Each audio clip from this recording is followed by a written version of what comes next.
Hi, welcome back to SouFLoTV again, everybody. It is your host with the most. If you've never been here before, just go ahead and hit that subscribe button. Click the bell next to the subscribe button so you're notified every time a new video goes up on SouFLoTV. Check it. If you come to my Morning Thoughts show, you will hear me intro the show every morning by saying shout out to the Uber driver, the Lyft driver, the truck driver, taxi driver, food delivery drivers. You know why? Because it's real out there. It gets real out there, especially those truck drivers out there that have to drive long distance in the winter weathers on those icy roads, and then the Uber drivers who are picking up complete friggin' strangers that they have no idea you don't know if you have a serial rapist slash murderer, deranged lunatic, somebody in your car who is about to have a psychotic break that's going through something. You have no clue. So I big up those people every single morning because they are hardworking people who are out here like the rest of us trying to make a living to support their family, their children, pay their bills, and you know what I'm saying, just get through life. Here's one specific incident that I think you need to hear about. Shout out to the New York Post for this one. Headline says murdered Uber driver and mother of four begged the passenger not to kill her. Well, you can guess what happened, or I can tell you. Listen to this. A Pennsylvania Uber driver and mother of four begged a customer to spare her life before he allegedly shot and killed her during a robbery attempt, the police said. Now, the details are sad. Hang on for the details. I'm begging you. I have four kids, is what 38-year-old Christy Spicuzza pleaded, according to the dashboard camera video of the horrific crime. So this is not guessing what she said. There was a dash cam in her car that recorded most of the incident. All right. Spicuzza of Turtle Creek was found dead with a single gunshot wound to her head in a wooded area on February 12th in Monroeville, according to the Allegheny County Police Department.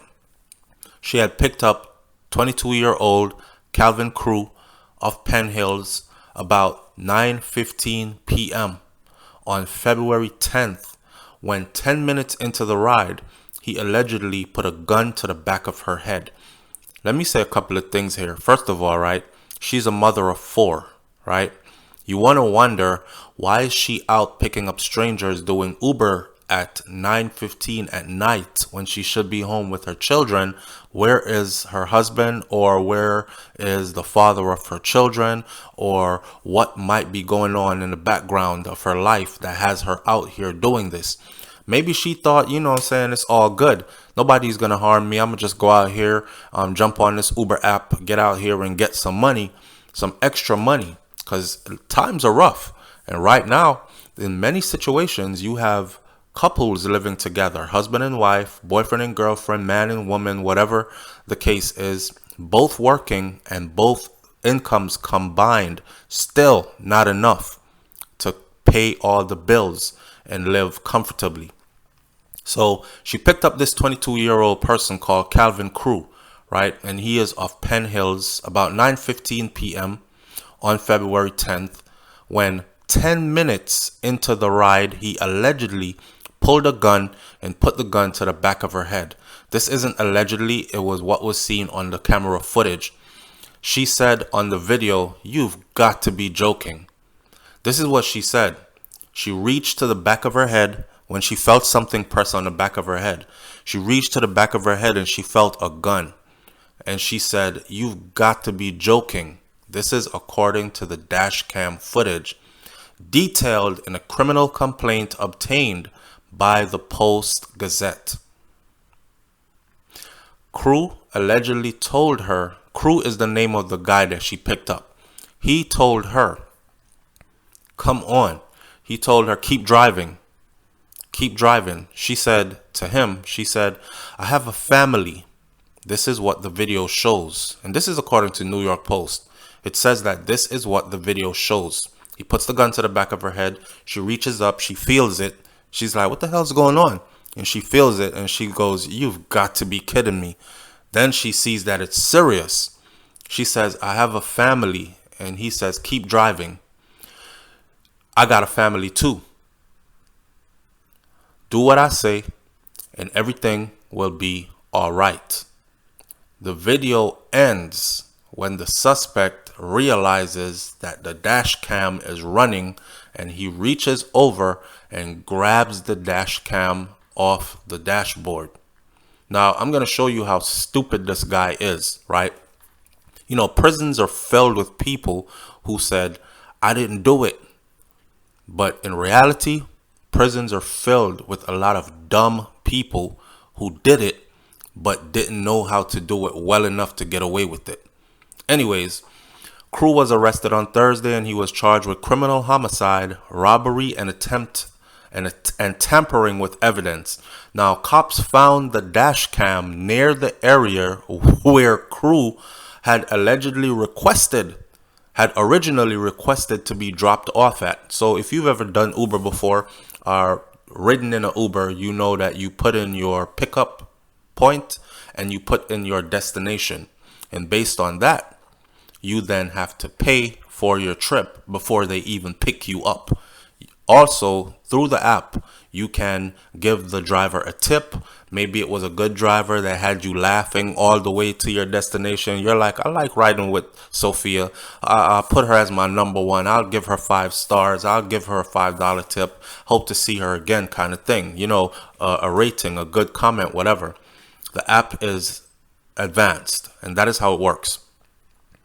Well, the destination where he requested originally is close to where they found the camera. So this dummy actually held on to the dash cam and threw it away exactly where he already told Uber that he wanted to be dropped off at, right? Cops found the dash cam near the area where Crew allegedly originally requested to be dropped off. Now, during a press conference on Friday, the police department superintendent Christopher Kearns said that Crew's motivation was likely to rob this lady. The two had no prior connections before. Her family had reported her missing on February 11th when she did not return home after taking several Uber fares the night before. Police said that GPS records showed that she had driven through several neighborhoods with Crew in the back seat. Now, according to the complaint, Crew received a text from his 22-year-old girlfriend, Tanya Mullen, that said, I'm not going to jail if we get caught. What does that tell you? That tells you that she knows what he was about to do. He planned this, right? And she was in on it. Mullen allegedly told the police that her handgun had gone missing after she had brought to a birthday party for one of Crew's relatives.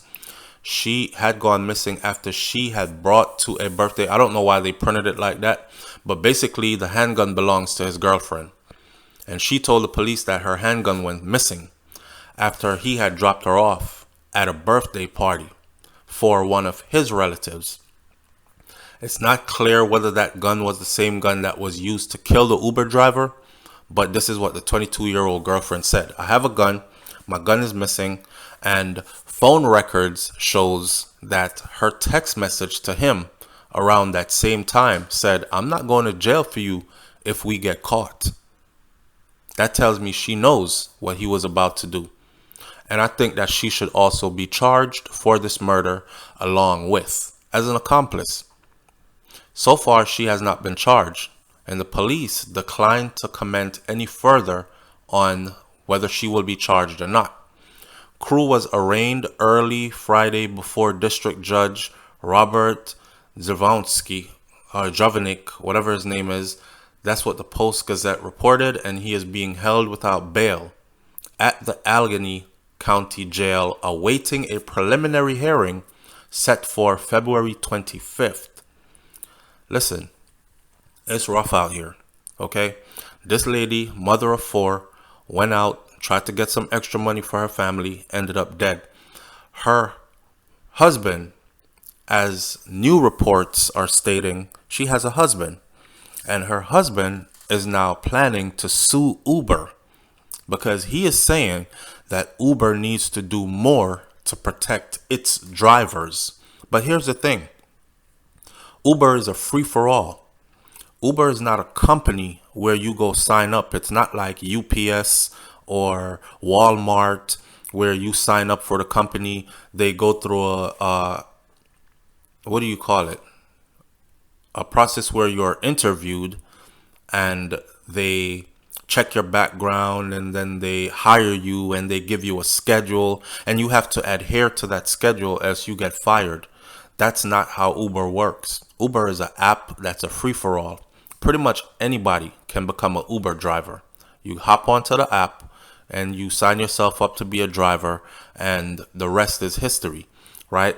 He's planning on suing Uber for not doing enough to protect their drivers and for not doing enough to help them to locate her after he reported that she went missing.